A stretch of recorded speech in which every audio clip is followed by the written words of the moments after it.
Every father looks forward to making a wedding for their little girl. Okay, big smiles. Can you guys get it together? Okay, yeah. Let's give me one more try.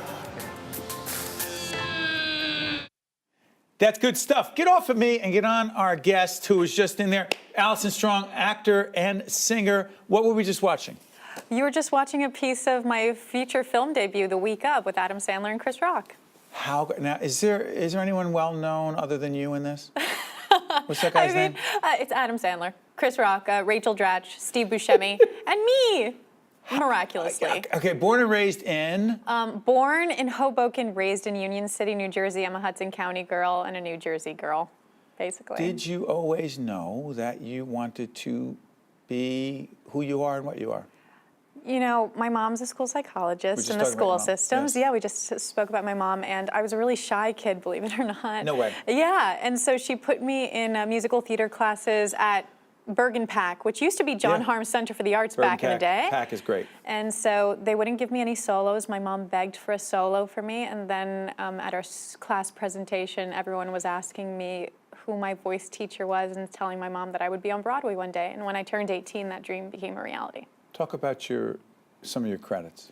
I hate when people use your credits. I mean, okay, so... Just brag. Go ahead, do it. Bye Bye Birdie on Broadway, Mamma Mia on Broadway, The Blacklist, Dora and Friends, which is Dora the Explorer, Yes. The Week Of. That's by you and Bye Bye Birdie right there? Look at that right there. Yeah, that is me. That is me in Bye Bye Birdie. That's the telephone hour. That was with John Stamos and Gina Gershon. Awesome. Yeah. John Stamos, why is he not a better looking guy? It's really a shame. He got hit with the ugly stick, didn't he? He did, no? Yeah, yeah. Let's not go there.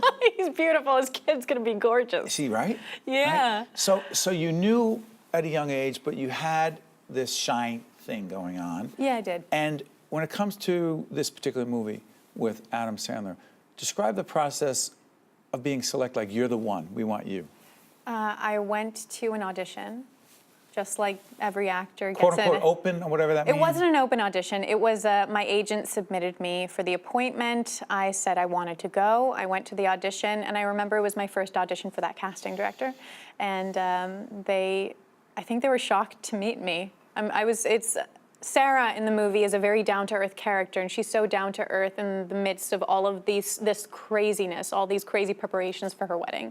And then I had one callback with the director, Robert Smigel, who's actually a Jersey boy. Yeah, he sure is. He created Triumph, the comedy insult dog That's on right. Conan O'Brien. That's right. And he's a collaborator with Adam a lot. And I met him, and I met Alan Covert, who's the producer for Happy Madison. So it was literally one audition, one callback. Adam chose me, and that was it. I started a couple of weeks later. So the theater in your life, Yes. Jersey, part of it, because Broadway is one thing, but before that?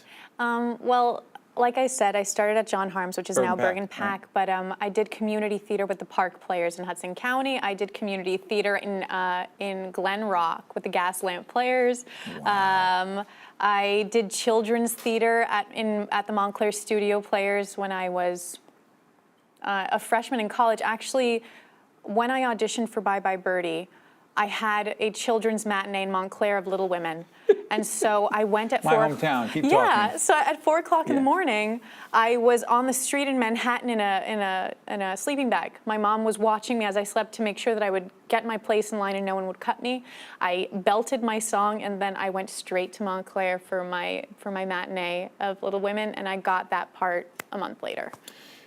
Did your mom, who I just met, Yeah. She's a love, isn't she? she's absolutely wonderful. Let me ask it this way.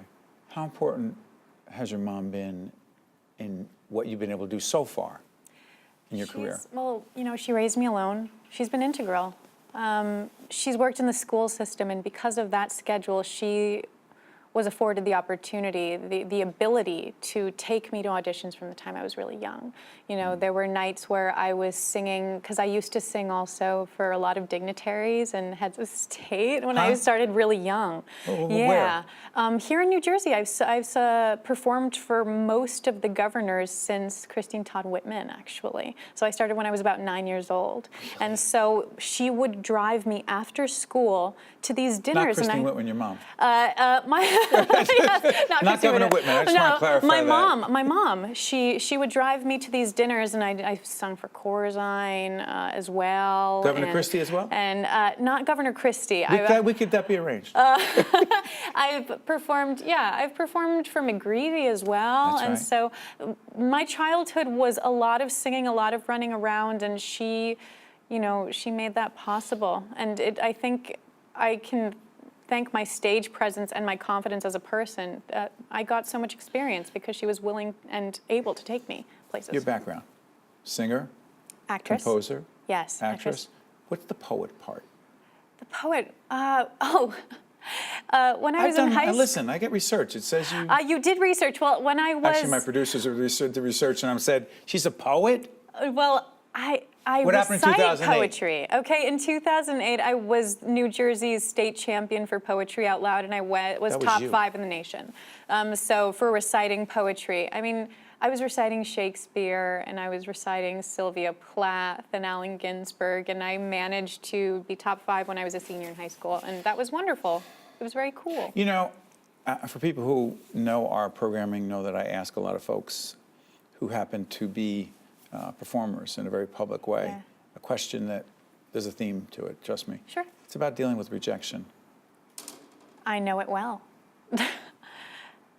How did, and now how do? Hopefully you never will again, but you will because you get up at bat a lot. I mean, this is the thing. Every audition, every day, the reality is not everyone's going to like you. I think the one thing that I've had to remember, because I've been auditioning professionally in a professional setting for about 8 years now. I started when I was like a freshman in college. And I think it's important to remember why you started and to remember that joy.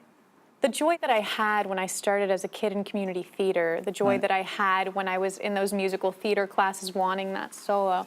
I think it's important to remember that, to know why you're still doing it, and to bring that joy. Because if you're jaded, if you're upset or angry, people are going to know that and clock it. You know, it's interesting, the math doesn't add up because you said 8 years. When you were 7, didn't you compete for some sort of jingle competition? Not 7. I think I was about... Are we talking about Oscar Mayer? Because I was the Oscar Mayer Wiener girl. Oscar Mayer Wiener, yes? Yeah. When an anchor does this, someone's telling him or her something. Okay. Oscar Mayer Wiener, yes, go ahead. Yeah, so I was 11 when I won the Hasta la Fama Oscar Mayer jingle contest in Spanish. They came to my local supermarket. My mom drove me, and she's like, "Belt, Allison, just sing." Stop. This is in Union City? Yeah, this was in Union City at the local supermarket, and the Wienermobile came, and it rolled over, and my mom was just like, "Allison," because I was still relatively shy at this point too, a little bit, so she said, "Allison, belt," and I sang it, and I won the competition. And so fast forward, Yeah. a little bit more. By the way, why were you able to sing in Spanish? My family's actually Colombian, believe it or not. Right? Yeah. Yes. And they came to the My States? mom came my grandma came first. She was a Rockefeller Scholar, and she was a nurse for the Red Cross. And so she started in Houston, ended up at St. Mary's Hospital in Hoboken, and she brought the entire family. So my mom came when she was about 9 years old. Before I let you go, real quick description again of the movie. The week of, humble father trying to pay for his daughter's wedding without the help of the wealthier father, Chris Rock, and a lot of hijinks, a lot of fun, and it's a real family movie. What was it like to work with Adam Sandler? He's like a dad. That's what it feels like to me, and I told him consistently on set. That father-daughter dance felt so real for me, especially because usually films are shot out of order, but one of the last days of shooting, the last 2 weeks we were filming the wedding, and it felt like it was my dad. We were crying for real. It was beautiful. Promise you'll come back. I will. Allison Strong, actor, singer, composer, poet, and a very talented young lady from Union City, New Jersey. Thanks so much. Thank you so much, Steve. Appreciate it. Stay with us. We'll be right back right after this. Thank you.